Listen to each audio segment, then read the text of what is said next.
Vamos a hablar sobre un aspecto de ciudades inteligentes que está cobrando bastante relevancia en este momento. Cómo la tecnología está cambiando el trabajo y el empleo.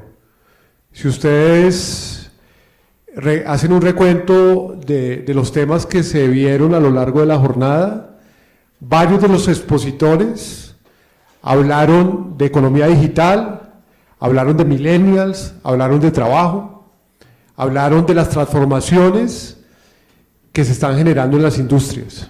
Entonces, el último esfuerzo es hablar, digamos, tal vez en la agenda de Ciudad Inteligente, uno de los temas que está cautivando la atención a nivel de foros académicos y la agenda de organismos como el Foro Económico Mundial.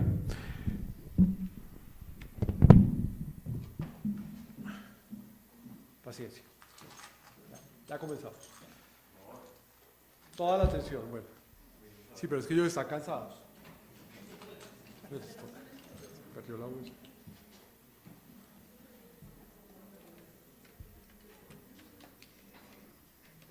Bueno, aquí estamos.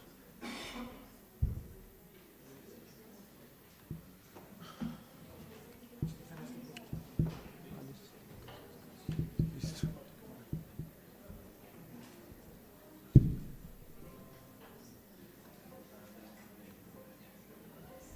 ¿Cómo funciona acá?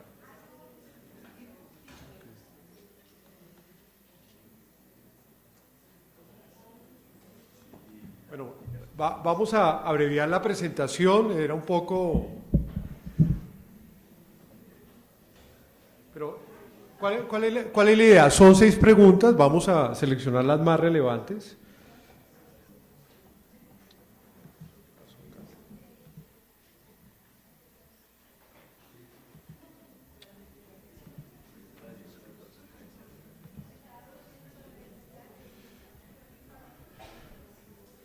Bueno, aquí hay unas reflexiones y yo ya les pido a los panelistas atención, por favor.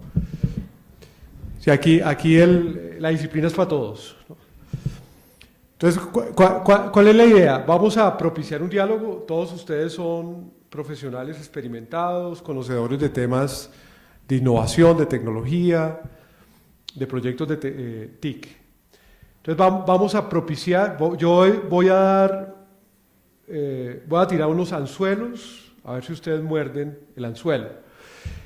Entonces, una conclusión anticipada. Thomas Friedman, que es muy conocido por una publicación que se llama La Tierra plana, caliente y abarrotada, que es una publicación que habla de cómo el cambio climático y la tecnología va a cambiar la vida en el planeta en los próximos años. Él en 2013 decía esto: si necesita un trabajo, invéntelo. Y esta frase simplemente tiene un significado. Lo que dice Thomas Friedman es que cada vez va a ser más difícil conseguir trabajo, que tal vez lo decía el conferencista de Microsoft, Germán Otálora, y que cada vez va a primar más el pensamiento crítico, la capacidad de comunicar y la capacidad de innovar sobre las destrezas técnicas. Entonces, en ese orden de ideas, en las ciudades inteligentes vamos a tener unos retos imponentes de creación de empleo, y en ese orden de ideas, esos nuevos trabajos no van a nacer de la formación, por ejemplo, que impartimos muchas universidades. El reto para las universidades es entender los cambios tecnológicos, los cambios climáticos, los cambios generacionales y ajustarnos al cambio de época. Entonces, lo que dice Thomas Friedman, ojo, mucha gente no va a buscar su proyección profesional en las universidades. El conocimiento ya está disponible.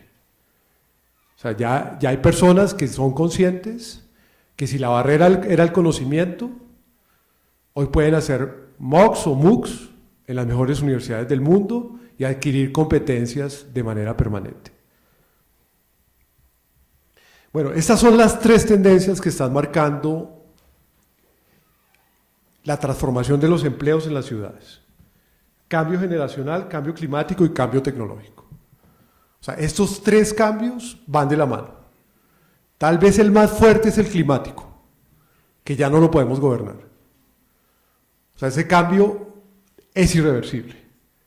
Y tal vez hay algunos autores que dicen que el cambio más dramático en la sociedad humana en los próximos 50 años va a ser el climático. Va a cambiar agendas públicas, va a cambiar políticas de salud, va a cambiar la educación. Entonces, en ese orden de ideas, la creación de empleo en las ciudades debe tener en cuenta estos tres cambios que son convergentes. ¿Todos el anzuelo? ¿Sí lo he tirado bien? ¿Están cautivos? Ok.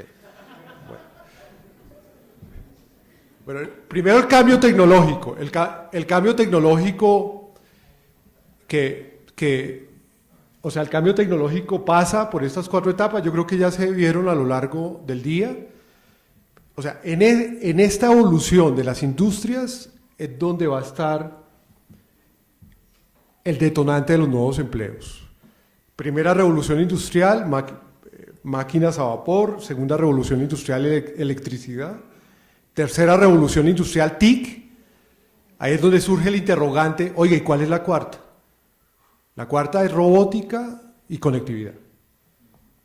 Entonces nosotros estamos todavía en la segunda en una parte, en alguna medida en la tercera, pero resulta que ya el derrotero de los países desarrollados es cuarta revolución industrial. Entonces, lo que recomienda el Foro Económico Mundial a economías en vías de desarrollo es comenzar a pensar en esto.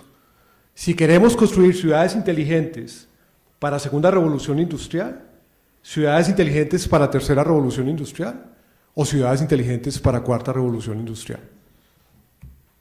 Cambio climático, 4 grados centígrados. Si la temperatura sigue así, si seguimos con el consumo sin medida, esos 4 grados centígrados en el aumento de la temperatura del planeta, pues nos van a frustrar muchas apuestas de ciudad, muchas apuestas de país. O sea, los mejores pronósticos es que la temperatura del planeta aumente máximo 2.7 grados centígrados. Los más cautos señalan que la temperatura del planeta no puede superar los 2 grados centígrados. Este cambio va a generar muchos retos empresariales, gubernamentales y en empleo. Entonces es el segundo gran cambio. Y el tercero, millennials. Yo no soy tan optimista como el conferencista de Microsoft. Hay algunos estudios que dicen que los millennials no van a cambiar nada. Son la generación sándwich, son la generación hijos de generación X, y lo más parecido a un sabio digital son los centennials, que aquí en la universidad ya los estamos formando, no tienen más de 17 años, son completamente digitales. El conferencista de Microsoft hablaba de millennials como nativos digitales, los nativos digitales son los centennials, y esos centennials no son generación sándwich. Ellos ya vienen con improntas en valores, en principios muy claras. Aquí en la universidad nosotros vemos millennials de corbata. Si ustedes se dan cuenta, los conferencistas a lo largo del día, ninguno usó corbata. O sea, en el mundo de la tecnología no usamos corbata, pero uno ve millennials usando corbata. Entonces, la corbata es fálica, o sea, la corbata es un símbolo del pasado. O sea, es un símbolo social que evidencia fuerza, brutalidad, y vemos todavía que representantes de la Fundación Millennial, de la generación Millennial, usan corbata. No, eso es cierto lo que estoy diciendo. Pues eso es lo que hace la academia, ¿no? Nosotros pensamos, oiga, ese señor Alejandro tiene corbata, ¿por qué tiene Alejandro corbata?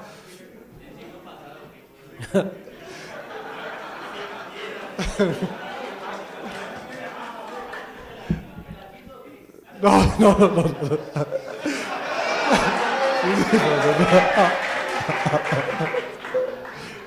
Bueno, un buen final de la jornada. Un aplauso para ustedes.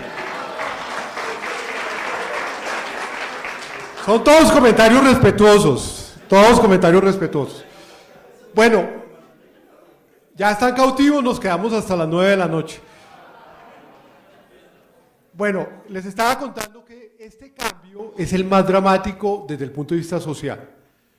Porque, como decía el conferencista de Microsoft, en 2025 el 75% de la fuerza laboral serán millennials. Y en gran medida, aprovechar los otros dos cambios, tanto el cambio climático, para que no perdamos la viabilidad como especie, y el cambio tecnológico de la cuarta revolución industrial va a depender de ellos. Entonces, en este cambio, por ejemplo, las universidades es donde nos estamos concentrando. Esto es lo que está pasando con millennials. Los trabajos se están reinventando, se están fusionando o se están creando nuevos empleos. Y en gran medida, estas apuestas de reinvención de profesiones, fusión de profesiones y nuevos empleos se están generando en torno a millennials. También a cambio climático y también a cambio tecnológico, que son los tres grandes cambios que están orientando la transformación del trabajo y el empleo. Ya voy a terminar. ¿Están cautivos? Okay. Bueno, voy a pasar esto, no alcanzamos. Los empleos del futuro. Entonces, primero, el trabajo cambió. O sea, están cambiando los empleados. O sea, no solamente el trabajo y el empleo, los empleados. Entonces, lo que nos tenemos que preguntar los colombianos es si nuestros empleados están cambiando. Nuestros empleados de gobierno y nuestros empleados de empresas. Si están cambiando.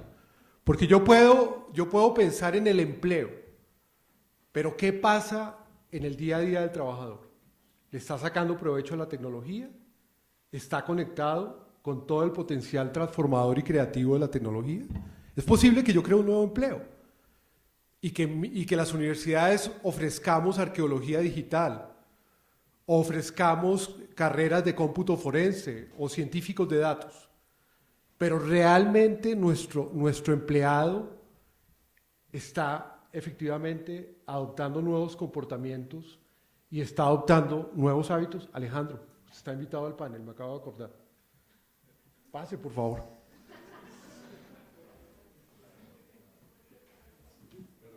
Bueno, este autor, que les recomiendo lo lean, no tenemos tiempo, hay literatura de él en internet, las presentaciones se comparten. Él dice, el empleado del futuro, que es el empleado de hoy, es que la cuarta revolución industrial, cuando se habla del futuro, no es en 10 años, es hoy. Entonces, por eso, para el especialista en ciudades inteligentes es muy importante empezar a mirar cómo las ciudades inteligentes se conectan con las transformaciones del trabajo y las transformaciones del empleo. Entonces dice él, ambientes de trabajo más flexibles, se costumiza el trabajo, se comparte información, nuevos modos de comunicar y colaborar, nuevos modos de liderar, empleados orientados no al conocimiento sino al aprendizaje y un aprendizaje constante. En otras palabras, la tecnología transforma el lugar de trabajo, transforma cómo nos comunicamos, cómo aprendemos, cómo lideramos, cómo nos comunicamos al interior de la organización, hacia afuera. Yo he visto que los millennials les mandan un correo y les responden por WhatsApp. Ese digamos, es un comportamiento millennial. O sea, manda uno un correo y le responden por WhatsApp. Entonces, esas son ese tipo de transformaciones que progresivamente se van a dar en el empleo. Un tema importante, el liderazgo. O sea, el liderazgo, y lo analiza este autor en esta publicación, es que el liderazgo ya no está surgiendo ni por jefatura ni por nombramiento. O sea, quien sepa usar la información es el que en últimas va a emerger en las organizaciones, mostrando hacia dónde va la organización. O sea que el concepto de liderazgo va a cambiar sustancialmente. O sea, no me voy a extender mucho, ahí les estoy dando las claves para que tengan una participación lúcida en el panel, por favor.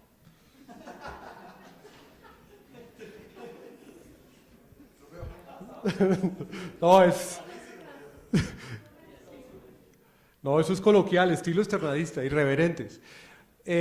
Bueno, ya para terminar y darles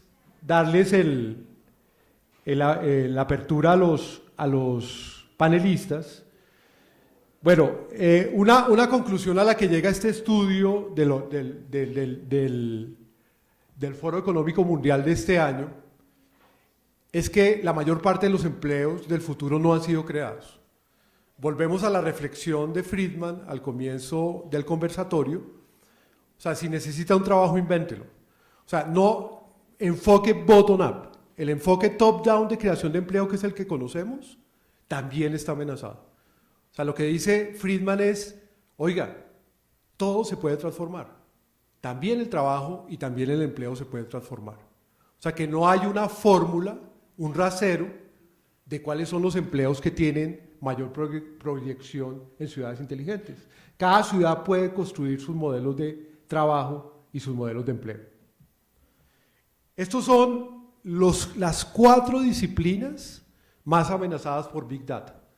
No van a desaparecer, pero en las ciudades, si estas 4 disciplinas no empiezan a mirar Big Data con cuidado, la salud, los seguros, el derecho y el periodismo. O sea, este estudio que hizo el Boston Consulting Group el año pasado concluye que los médicos,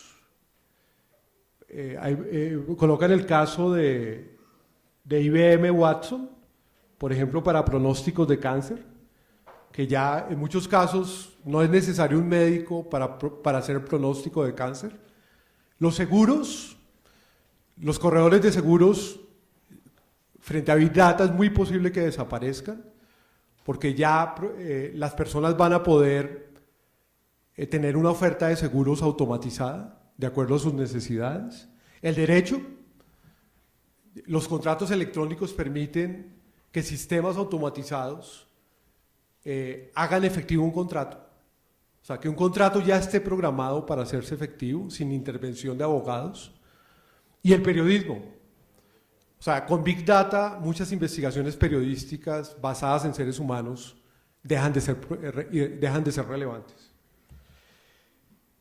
Los empleos del futuro, ya para abrir la discusión, se van a generar en estos 4 ámbitos: reinvención de profesiones, función de profesiones y nuevos empleos. En la reinvención de profesiones van a estar en boga ciencias ambientales por cambio climático, van a ser profesionales muy, muy demandados.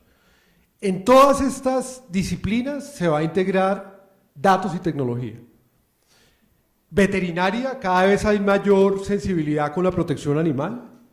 O sea, que cada vez en las ciudades los ciudadanos van a entender la importancia de respetar la vida de los animales y no se los van a comer y no se los van a poner. La investigación científica, o sea, la investigación científica que hoy conocemos, o sea, los papers académicos cada vez van a ser más vinculados con muchas disciplinas. Y los papers académicos cada vez van a ser más orientados al mundo de Internet y al mundo de la ciencia de datos. Las ciencias de la salud, doctor, tiene que cambiar, doctor Carlos. Las ciencias de la salud, pues es un área donde va a haber una reinvención importante de la labor del médico, la labor de las enfermeras y de todos los profesionales que apoyan los servicios de salud. La administración de empresas, secretarias, asistentes administrativos, las áreas administrativas van a transformarse dramáticamente porque muchas labores manuales se va a poder prescindir de ellas en las empresas. Reinvención de profesiones, estos son los nuevos oficios. Piloto de turistas espaciales. Aquí estuvo hace poco con Mauricio Salazar, el dueño de Virgin, Richard Branson. O sea, él contrata turistas, piloto para viajes espaciales de turismo, médicos del espacio, doctor Carlos, minador de asteroides y exobiólogos para viajes espaciales. O sea, todas estas profesiones son profesiones que existen, pero que se van a proyectar en ámbitos que son nuevos. La fusión de profesiones es el segundo ámbito de transformación del empleo, el chef agricultor. En la medida que cambio climático, ya vamos a terminar. Un último esfuerzo de atención. En la medida que el cambio climático permite conectar disciplinas, el chef se va a convertir en un agricultor, el contador científico de datos y el gerente del bienestar. Los nuevos empleos, finalmente, científico de datos, administrador y compiladores de datos, gerentes de la visualización, expertos en interfaces sensoriales, arqueólogo digital, consultar, por favor, estamos en clase. No, estoy hablando en serio, por favor. Aquí hay unos expositores y ellos están pendientes de intervenir, por favor. Consultor en marca personal e imagen digital y experto en cómputo forense. Bueno, nuevos empleos, controlador de drones, entrenador de robots y consejero de robots. Bueno, no me voy a extender más.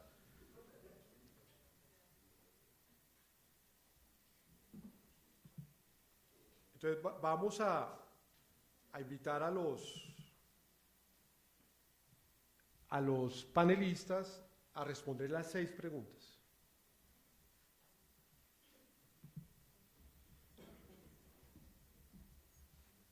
Bueno, la primera pregunta es cómo la tecnología está definiendo los empleos del futuro.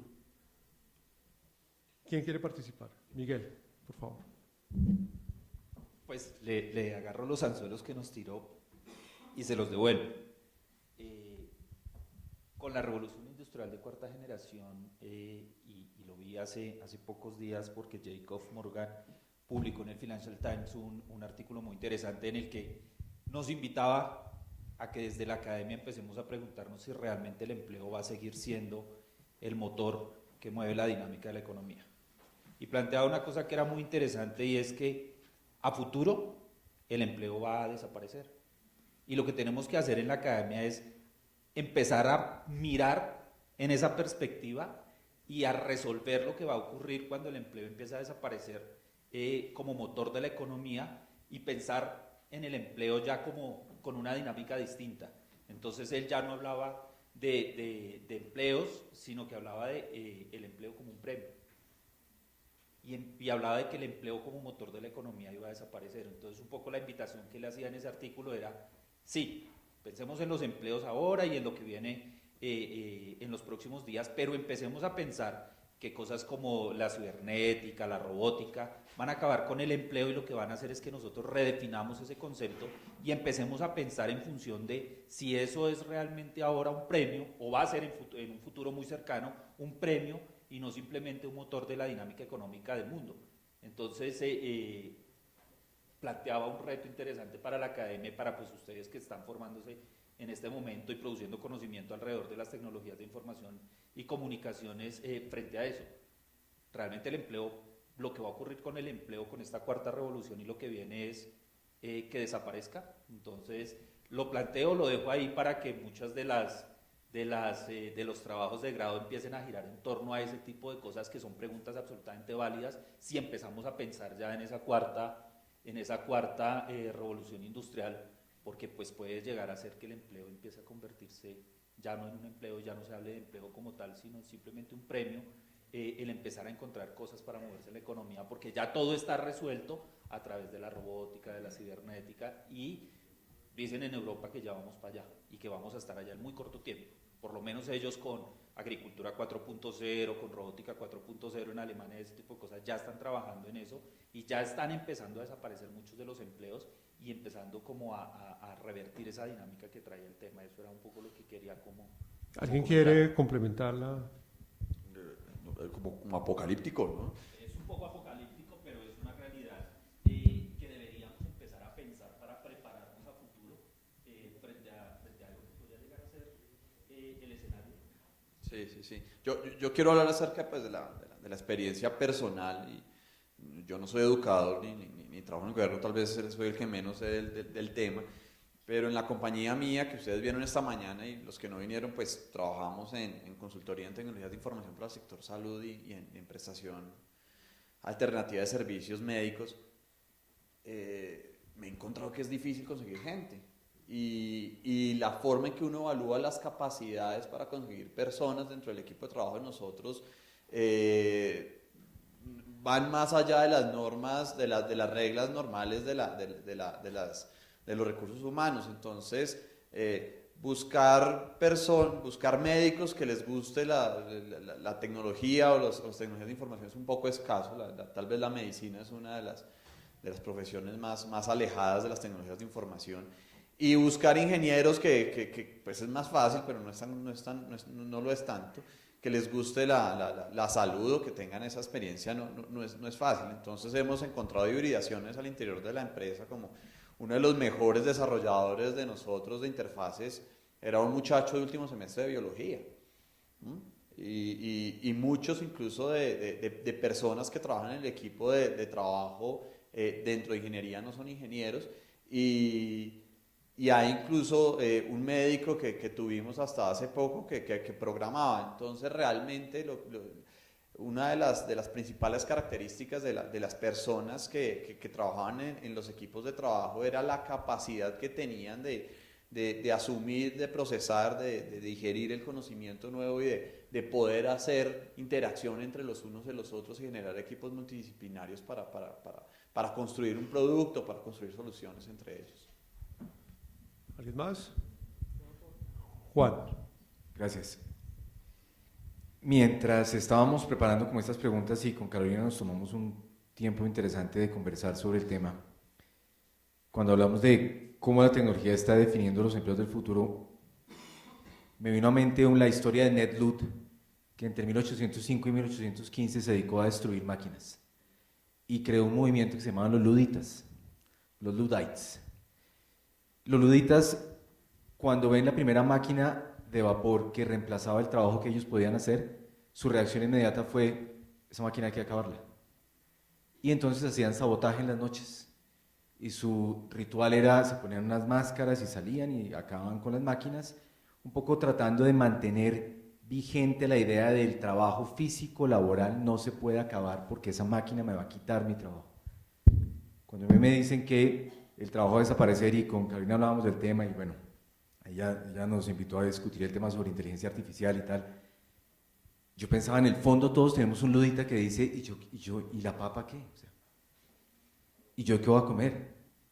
Si yo tengo 45 años, ¿y yo qué voy a hacer?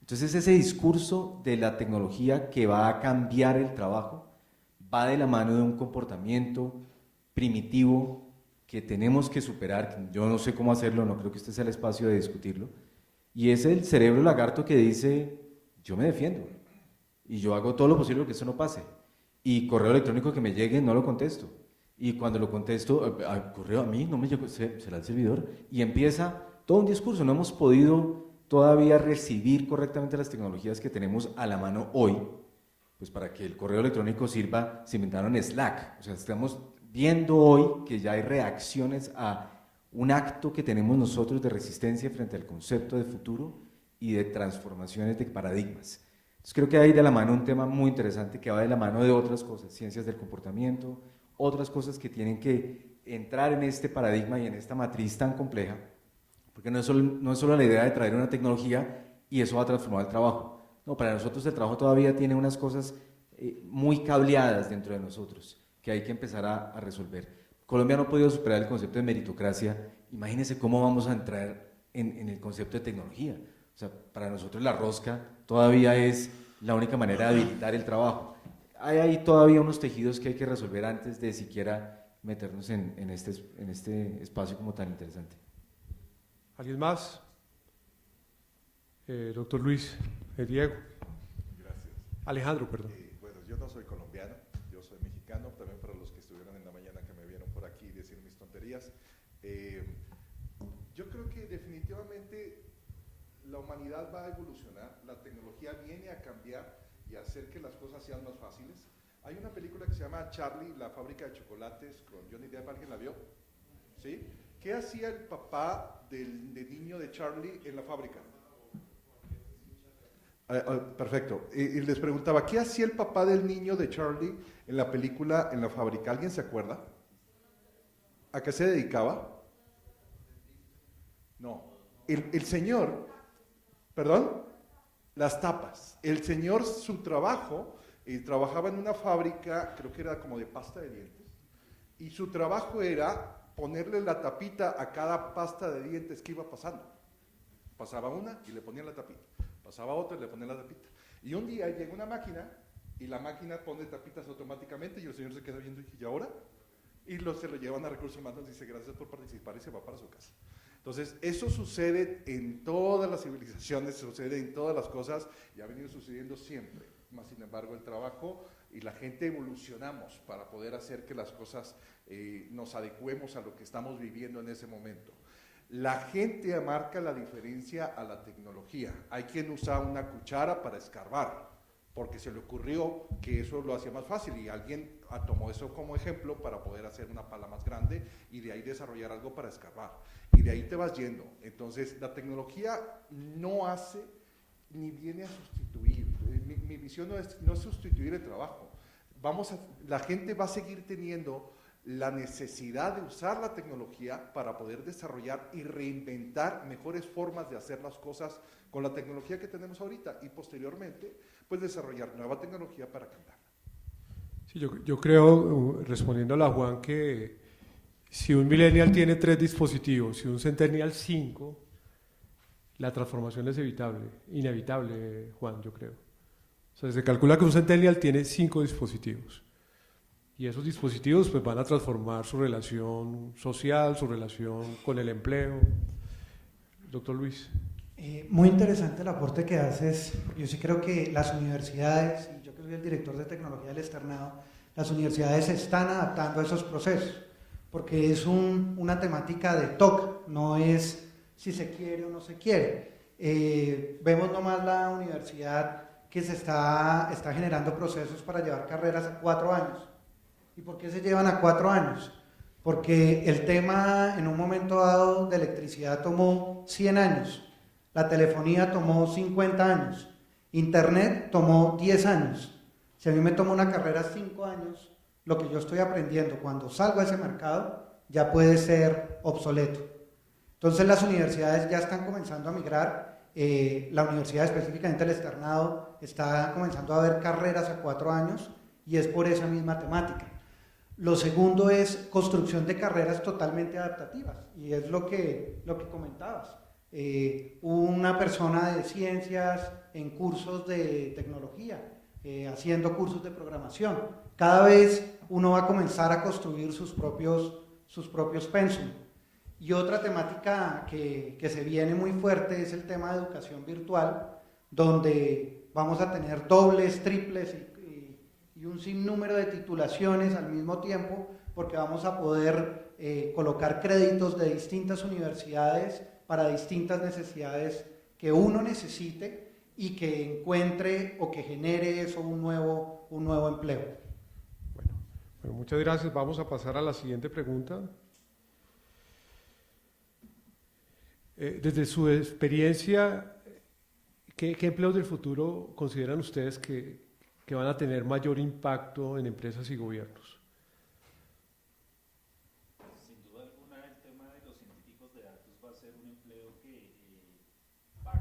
sin duda alguna el tema de los científicos de datos va a ser algo que va a cambiar la dinámica económica y la dinámica social y el desarrollo de las ciudades y la forma de gestionar de los gobiernos, porque va a hacer que el chip le cambie a la gente. Entonces, un poco pensando en lo del cambio de los pensum, si esos pensum no se adaptan a ese tipo de cosas y empiezan a tomar esos ribetes que la inserción de las TIC trae, pues la cosa va a quedar rezagada, pero el tema de minería de datos y el tema el científico de datos asociado al Big Data y eso va a cobrar relevancia total, porque entonces vamos a ver, por ejemplo, científicos de datos que tienen gran cantidad de información asociada, por ejemplo, a medicina.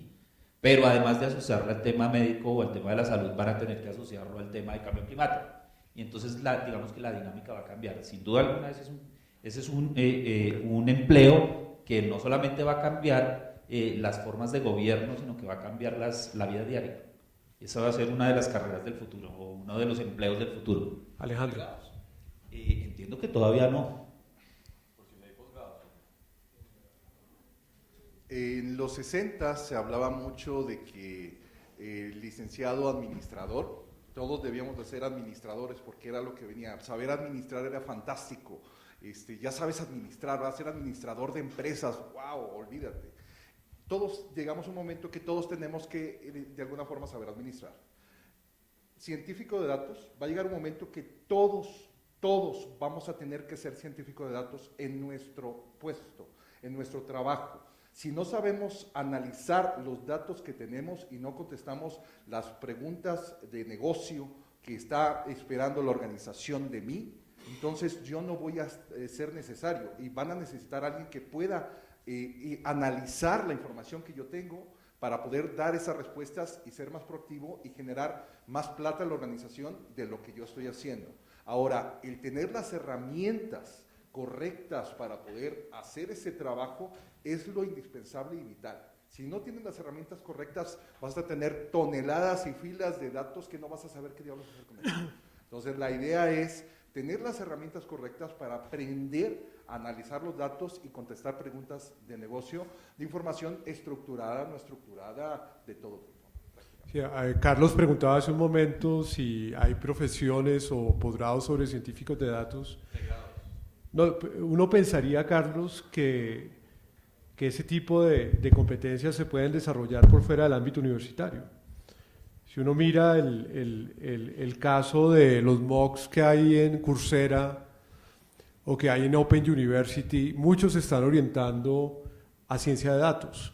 Y si uno mira el pensum de una universidad o la oferta de pregrados y posgrados, difícilmente encuentra ese mismo contenido. Cortico, yo pienso que una de las competencias elementales que debe tener cualquier profesor, sin importar la disciplina del desarrollo de código. Yo creo que debería estar mínimo en todos los programas, y no solo el aprender a programar, no importa en qué lenguaje, sino que eso genera unas estructuras mentales que le pueden aportar a la profesión cualquiera que sea muchísimas herramientas para, digamos, para competir en lo que se viene en todas las profesiones en el futuro. Pero yo escuchaba alguna vez una intervención de varios líderes, no solo tecnológicos en Estados Unidos, y lo que ellos decían era que el escribir código, más que una competencia, era que les cambiaba la manera de leer e interpretar la realidad. O sea, más allá, digamos, de que terminen dedicando su vida a hacer software, ¿no? Sí, es que más que el científico de datos, yo creo que el buen científico de datos tiene que empezar por el que sepa hacer código, el que maneje esas abstracciones de la realidad que se ven dentro de esos números y esas letras, y que eso es lo que está cambiando la forma en que se está revolucionando el nuevo mundo. Ok, bueno, pasamos a la siguiente pregunta. No. ¿Hay alguien más? Qué pena, Juan. Sí. Mi disciplina es el diseño, y ahí me he tenido que mover desde lo precario del diseño gráfico a pensar el diseño como una forma mucho más amplia de ver las cosas y de aproximarse al mundo, y de ahí creo que se está como llevando también con la innovación y todos estos procesos, porque es una forma de ver las cosas. Entonces, frente al el escenario de la abolición del trabajo con la inteligencia artificial, no me asusta en la medida que las personas tienen que cultivar su curiosidad, y crear nuevas habilidades, no simplemente, pues sí, aprender código, pero aprender código viene desde una curiosidad. Entonces, si uno está alimentando eso y está viendo qué pasa en el mundo y no se está enfocando en una sola visión de de mundo o de presente y de pasado y no está tan preocupado en el futuro, sino está en su presente, sabiendo cultivar su curiosidad, creo que se puede adaptar y puede siempre estar vigente en lo que sea que vaya a pasar. Porque pues hablar de futuro, y porque ya lo hemos hecho en el lugar donde trabajo en Social Colectivo, es un ejercicio muy chévere. No estamos acostumbrados a pensar en futuro. Entonces hay gente que está en el futuro mañana, futuro en 10 años, futuro en 25, y no sabemos si pensar en inteligencia artificial sea un futuro de 30 o de 10 años. Entonces es demasiado como inocente irnos como, es que la solución es esta, o la solución es esta, o esta es la disciplina, o este es el nuevo nombre de trabajo. Hay que cultivar como cosas un poquito más generales. La curiosidad para mí es el campo del futuro. Juan.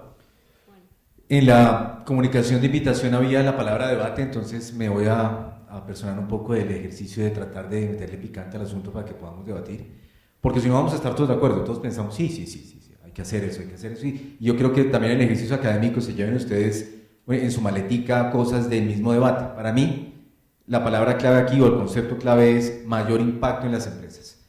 Yo cada vez me doy cuenta por mi trabajo en consultoría que mi oficio es hackear organizaciones. A mí me llaman para eso. Venga y hackee esta cosa porque no están dando y necesitamos hackearla. Desde esa lógica, lo que yo me he encontrado es que son sistemas adaptativos complejos. Son sistemas impredecibles, son sistemas que no tienen una posible definición ni tampoco un marco sobre el cual yo pueda tener una receta. Dicho eso, yo creo que hay que empezar a entender términos como incertidumbre, como entropía, como caos, como algo que va a ser un reto que se van a enfrentar todas las empresas, todos los gobiernos. Yo me soñaría con cargos como un encantador de incertidumbre, personaje que fuera un antidisciplinario residente, un sanador de visiones de mundo, porque cuando un personaje tiene 5 aparatos, va a tener visiones de mundo muy complejas y necesita que alguien le ayude a eso. Las organizaciones ya lo hacen, se llama coach. Entonces, en vez de darle este marco de el futuro va a tener estas oportunidades, la parte que deberíamos tener cuidado es cuáles son las de mayor impacto. Y para mí, estoy de acuerdo, tiene que ver con un tema de curiosidad, tiene que ver con un tema de manejo de emociones, tiene que ver con un tema de visión de mundo, cableado estructural de la cabeza o mindset, que son cosas que hay que ayudar a que eso pase para que estas tecnologías puedan ayudarnos y no ser simplemente prótesis, sino que sean más como pivotes. Sí, yo tengo la percepción de que ese horizonte optimista de que podemos seguir viviendo en la felicidad es un horizonte muy frágil. En una entrevista que hace Andrés Oppenheimer, que está en YouTube, sobre empleos del futuro, le hace la entrevista a uno de los expertos del Millennium Project, del cual pertenece Francisco Mojica, es uno de los pocos latinoamericanos que está en el Millennium Project, y él dice que la pobreza va a desaparecer. Yo creo que la pobreza no va a desaparecer. O sea, yo pienso que cambio climático va a evidenciar más la pobreza. Y lo que dice este señor es que como la pobreza va a desaparecer, todos vamos a ser felices. Y que en los próximos 50 años no va a haber pobreza en el planeta. Pero cuando uno lee los pronósticos de cambio climático, es lo contrario.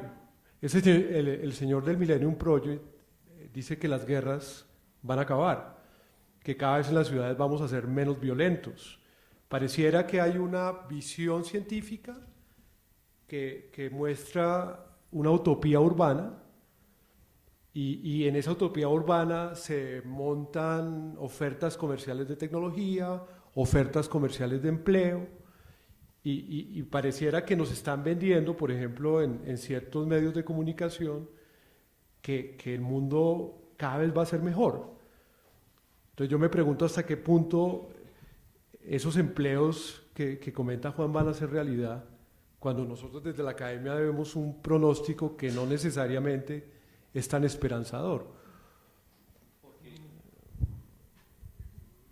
Pues Marco, lo que usted dice lo lleva a uno a preguntarse una cosa concreta y es, entonces el futuro es hasta cuándo, o el futuro, el análisis de futuro que estoy haciendo es, ¿cuál? Sí, el futuro es de aquí a 10 años o a 20, porque lo que sí es cierto es que las realidades van a ser distintas y las preguntas y las respuestas van a tener que ser distintas frente a, por ejemplo, conceptos como el empleo, de aquí a 10 años o a 20 o a 25 o a 50 como lo plantean en otro donde, digamos, las condiciones del mundo sean absolutamente distintas y quizás desaparezcan las guerras, ese tipo de cosas, y cambien las dinámicas sociales y económicas.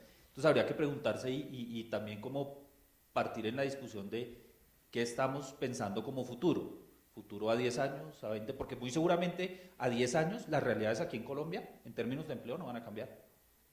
Y no van a cambiar, salvo pues que sí, vamos a tener algunos empleos adicionales y vamos a por ejemplo, vamos a ir a copiar cosas de otros países y vamos a traer aquí los gerentes de la felicidad y los vamos a poner en nuestras empresas y eso, pero en el fondo pues el cambio no va a ser mucho, quizás a 20 años o a 25 la cosa sea distinta, entonces deberíamos, el debate debería plantearse en un horizonte de tiempo para saber exactamente cómo a qué nos podríamos enfrentar, se me ocurre a mí. Yo le cedo la palabra a la señora que está que sí habla.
Yo antes de contestar le invito a que vea la siguiente pregunta que creo que nos lleva a ese debate inmediato. Avancemos.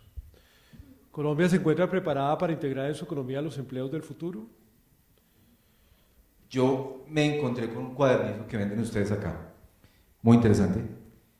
Hoy descubrí al CIPE, me pareció una publicación bien interesante, de muy buen formato. Es el cuaderno del Centro de Investigaciones y Proyectos Especiales. Esto es un texto que publican Fernando Estrada y Boris Salazar, y ellos, a medida que están presentando el tema, el título es El lenguaje de las revoluciones políticas. Me llamó la atención, lo compré, 4.000 pesos, lo venden aquí afuera. No trabajo acá, entonces esta cuña, ¿vale? Entonces, en la introducción dicen: consideren la célebre afirmación de Marx en el 18 Brumario de Luis Bonaparte acerca del retorno del pasado en las revoluciones. Los hombres hacen su propia historia, pero no la hacen como ellos quieren. No la hacen bajo circunstancias elegidas por sí mismos, sino bajo circunstancias directamente encontradas, dadas y transmitidas desde el pasado. La tradición de todas las generaciones muertas pesa como una pesadilla sobre el cerebro de los vivos. Entonces, cuando ya uno lo pone en el marco de país y le dicen, bueno, ¿y qué hacemos con adultos mayores? ¿Y qué hacemos con personas que no van a tener pensiones? ¿Y qué hacemos con...? Eso es una pregunta que se hace todo el planeta, que en términos de tecnología y trabajo me parece absolutamente alineado. Y creo que no tengo una respuesta porque pues si la tuviera creo que sería otro tipo de conversación, pero sí me imagino un escenario donde es necesario identificar algo que la tecnología trae. La tecnología de alguna manera trae transparencia. Y uno de los conceptos más difíciles, por lo menos en Colombia, es el concepto de accountability, de hacerse responsable de yo mostrarle a un grupo que comparte mi información de qué hice yo. Estamos llegando, rendir cuentas se dice ahora, ¿cierto? Ese es el primer paso que le estamos dando al concepto de accountability, es rendir cuentas. Pero cada vez que la información es más pública, vimos una presentación donde el gobierno va a ser cada vez más open, más gobierno abierto, que va a mostrar más datos. Eso implica un cambio de paradigma muy interesante sobre el cual tendríamos que empezar a imaginarnos un futuro distinto, y es un país accountable, que es capaz de decir soy responsable de esto, que para mí es uno de los regalos de la tecnología. Sí, mi lectura es que, señora, ¿su nombre cómo es? Perdón. Zoraida. Mi lectura es que cada vez va a haber más gobierno y más ciudadanía. O sea que digamos, lo que pasó ayer en el Reino Unido evidencia que los gobiernos no han logrado estar a la altura de los retos históricos, y la tecnología va a empoderar a la gente para que logren sus propias soluciones. Entonces puede ser que muchas personas queden por fuera de las bondades del mundo digital, pero muchas personas se van a crear sus propias soluciones. Entonces yo creo que lo que va a terminar pasando es la frustración con los gobiernos y mucha gente dándose sus soluciones. En el foro que hicimos en Social Colectivo con Carolina, pues habían personas que hablaban de los gobiernos por qué no han hecho, y la reflexión que nosotros vemos desde la academia es que no van a hacer. Entonces, si no van a hacer, entonces ¿quién va en últimas a definir las soluciones? Un ciudadano con un móvil, con una aplicación, un científico de datos. ¿Alguien más, Miguel? Pues no sé, o sea, la pregunta es tan concreta que ameritaría una respuesta concreta, y yo me arriesgaría a decir que no, que finalmente Colombia aún no se encuentra preparada para integrar en su economía los empleos del futuro. Está trabajando, están haciéndose cosas, desde el gobierno están haciéndose cosas en promover la formación, por ejemplo, en TI, pero estamos rezagadísimos frente al resto del mundo, y estamos rezagadísimos no solamente por culpa del gobierno, sino también por culpa de los otros actores del tema, como la academia, como los mismos ciudadanos, las mismas personas que aún no han empezado a preocuparse por formarse para enfrentar los cambios que puede traer el tema de la inserción de las TIC en las dinámicas del mundo moderno. Entonces, en este momento no creo que estemos preparados, tampoco creo que estemos en el camino cierto para llegar a prepararnos. Me parece que hay iniciativas muy válidas, como por ejemplo este tipo de foros que empiezan a generar el debate y la discusión, como algunas universidades que están trabajando para mejorar la oferta de formación de cara al futuro, pero apenas vamos ahí. O sea, estamos trabajando, por ejemplo, desde el gobierno en políticas claras y concretas para fortalecer el tema, pero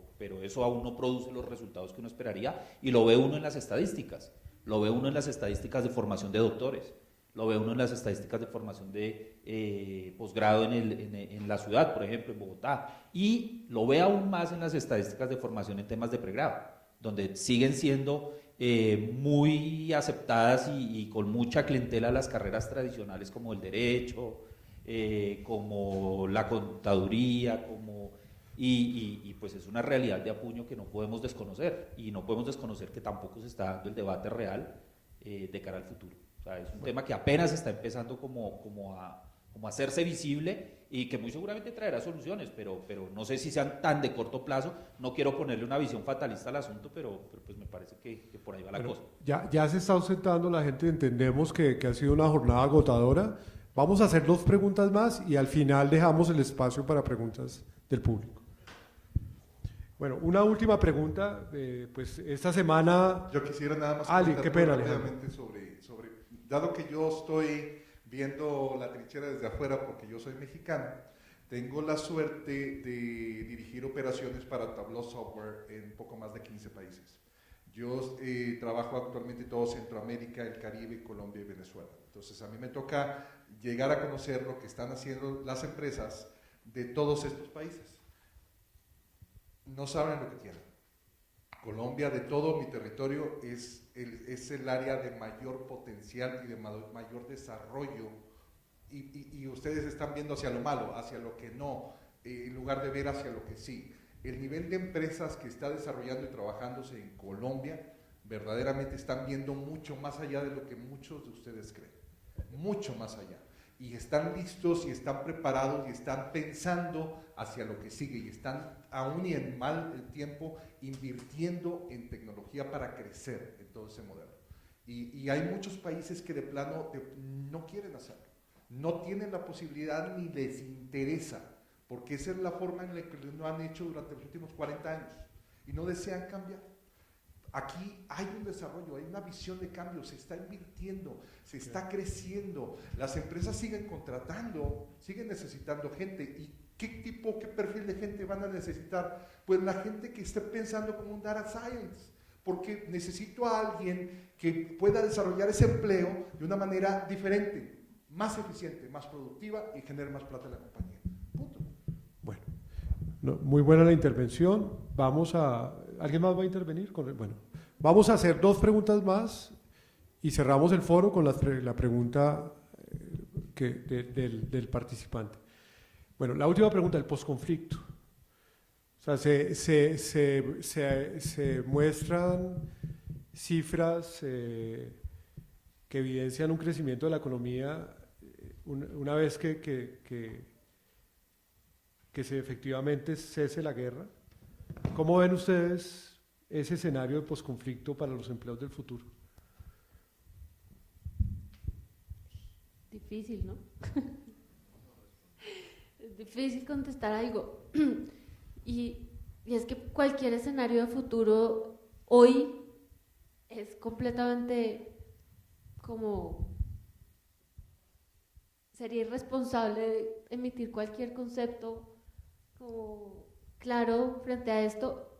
Lo que sí pienso es que, bueno, hay muchas iniciativas ciudadanas creciendo, eso me parece interesante, acerca de unir la comunidad con esta nueva comunidad que se integra, y eso depende de nosotros y de hacer como un proceso juicioso y también como informal de transferencia de conocimiento de persona a persona, porque de aquí a que estas personas se capaciten en unas universidades o se metan en un sistema en el que vivimos el resto,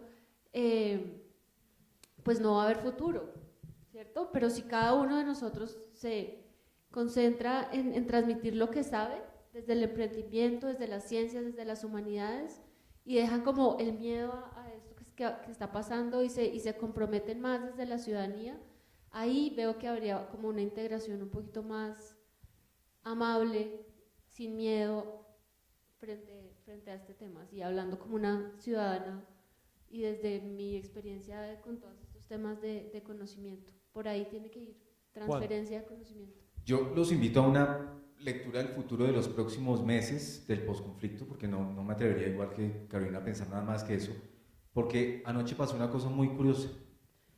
La gente, o ayer en la tarde, la gente salió a votar en el Reino Unido, votaba no, volvía a su casa y le preguntaba a Google, ¿qué es la Unión Europea? Ya hay data de Google Analytics que dice que los picos que se dispararon después de que yo voto no es saber qué fue lo que voté. O sea, esa es la realidad, esa es la naturaleza humana. Votamos desde unas pulsiones distintas, votamos desde la venganza, votamos desde la duda, votamos desde el odio. Y después digo, ahora sí, tecnología, dígame qué fue lo que hice. Oráculo Google, Delfos contemporáneo, dígame qué fue lo que hice porque ya voté. De pronto confundieron voto con quiero ser oído, confundieron voto con... Y eso es, se avecina un referendo que tiene esas mismas características, que tiene ese mismo concepto. O sea que este es el momento de, antes de hacer cualquier acción, pensar en un presente y en un futuro inmediato de utilice las herramientas tecnológicas para enriquecer su contexto y su realidad y poder decir, esta es mi identidad y sobre esto quiero trabajar. Pues yo tengo una lectura no escéptica, pero por ejemplo nosotros como estamos haciendo un trabajo en el Valle del Cauca, Si uno va a ciudades como Buenaventura, uno ve cantidades de ciudadanos del Reino Unido en Buenaventura. Entonces, donde ya fracasaron los españoles, donde ya fracasaron los colombianos, uno ve personas de otras nacionalidades buscando oportunidades de negocio. Entonces, mi lectura es que los empleos del futuro, si no los creamos los colombianos, los van a crear otros. Y en el posconflicto van a surgir apetitos económicos alrededor de recursos naturales del país, alrededor del agua, alrededor del talento de los colombianos, como dice Alejandro también, porque pues, los colombianos son muy talentosos, muy individualistas, pero muy talentosos. Bueno, la última pregunta, ya por consideración con ustedes que han sido muy juiciosos. ¿Ustedes están preparados para los empleos del futuro? O sea, ¿para algún empleo del futuro? ¿Se consideran preparados? Los 3 cambios, ninguno es millennial, o sea que se rajaron. Millennial, pero tardíos. Pero millennial. Planifico porque digo ahí 78. Entonces, 30. estoy en el límite. Yo creo que tenemos que estar preparados o si no, no somos competitivos, realmente. No, yo creo que por lo menos en el negocio mío tengo que estar preparado obligatoriamente, tengo que abrir la mente hacia los nuevos empleos, tengo que ver nuevas formas de hacer las cosas diferentes o si no me deja el tren. Al lado mío, detrás mío hay 1000 gente que está haciendo lo mismo, que quiere innovar y de pronto si yo me duermo se van para adelante. Yo creo que si no lo estoy, tengo que estarlo ya. Miguel, queremos escuchar al Le doy silencio. Desde mi óptica, sí. Uno ya en el día a día comienza a estar preparado por todos estos análisis de información que estamos haciendo. Cada día sin ser expertos ya estamos manejando Big Data, sin ser expertos estamos haciendo análisis predictivos y lo que vemos es que cada día nos vamos a adaptar más. Creo mucho en el tema de que vamos a comenzar a emprender y a generar nuevas soluciones que antes no las veíamos. Y sobre ese escenario, pues yo sí veo que ya nos estamos preparando. Y el que no se está preparando se tiene que adaptar, porque pues esto nos llegó y va a ser un proceso que no tiene fin. Alejandro. Una disculpa que yo utilizo muchos ejemplos demasiado aterrizados de televisión o de películas o de cosas porque a mis alumnos en México también les capta mucho la atención eso. ¿Alguien ha visto un programa de televisión que se llama Shark Tank de Estados Unidos? Sí, que es un programa en el cual hay un panel de 5 personas que tienen mucha plata y que pasa un grupo de gente a presentar un proyecto de un negocio y los panelistas deciden si invierten en eso o no. Hay una versión inglesa que se llama Dragon Den y bueno, Shark Tank en México también ya está saliendo la versión mexicana y hay de varios países. En la versión americana ves muchos productos y lo interesante del programa es que ves muchos productos y muchas cosas que dices, ¿cómo diablos se le ocurrió a este cuate inventar esa cosa? Y si es tan simple, y decimos, y si es tan simple, ¿por qué no se nos había ocurrido a nosotros? Entonces, en nuestro trabajo que hacemos día con día, muchas veces lo hacemos tan repetitivamente, tanto y tanto y tanto, y que dices, oye, ¿y por qué se hace así? Pues porque es un paradigma de tantos años, ¿y por qué no lo hacemos diferente? No sé, porque a lo mejor a nadie se le había ocurrido, pero no puede ser, entonces no, si algo no se ha hecho significa que eso no es posible, no, intentémoslo, veámoslo si es posible y cambiemos algo, porque eso va a significar que vamos a hacer las cosas diferentes y casualmente te puedes encontrar con una pequeña cosa que va a evolucionar todo, y en ese trabajo, esa responsabilidad que tenemos, la evolucionamos, la hacemos mejor, la hacemos más eficiente con el uso de la información, con el uso de lo que tenemos a la mano y con el uso de las tecnologías. Debemos de aprender y meternos a manejar la tecnología de la mejor forma hasta el más alto nivel para poder con eso hacerlo nuestra herramienta para hacer mejor lo que hacemos día con día. Ese es mi punto de vista. Bueno, yo les agradezco a los panelistas. Vamos a una pregunta y cerramos el panel que ya se va a extender casi hasta las 8 de la noche.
Yo pienso que sí, pero hay algo que me preocupa mucho, es que las universidades más tradicionales y más fuertes son las que más paradigmas tienen en la educación. O sea, las que incluso tratan de innovar y quieren hacer cosas diferentes son las que están como más atrás y relegadas, y las que pues deberían hacerlo no lo hacen.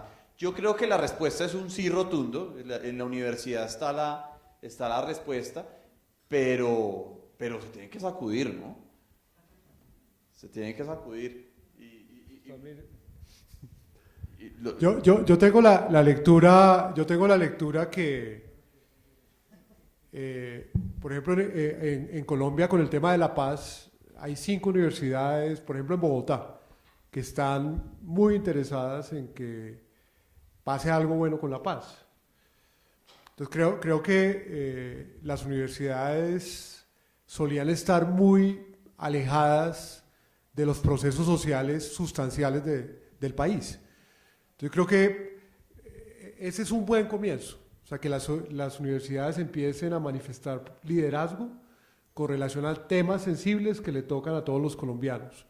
No sé hasta qué punto, pues doctor Luis, que usted está liderando la innovación en el externado a nivel educativo, pues no sé hasta qué punto vamos a transformar la educación en los próximos años, pero que sí lo tenemos claro, los abogados de la universidad sí lo tenemos claro, o sea, que tenemos que hacer algo. Eso yo creo que el doctor Henao, el rector, nos está dando una línea muy fuerte de ir a los territorios, de hacer alianzas con entidades del nivel local, de no quedarnos mirándonos el ombligo en Bogotá, esperando a capacitar a los líderes territoriales.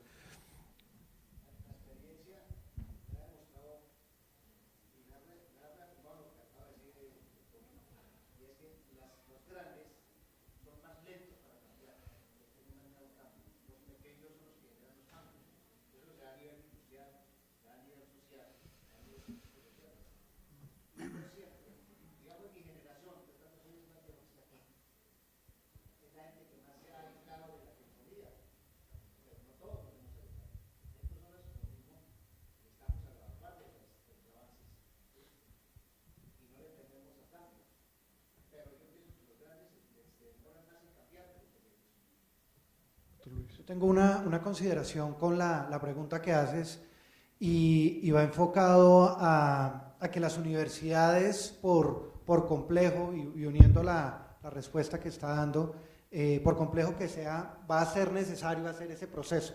¿Y por qué va a ser necesario?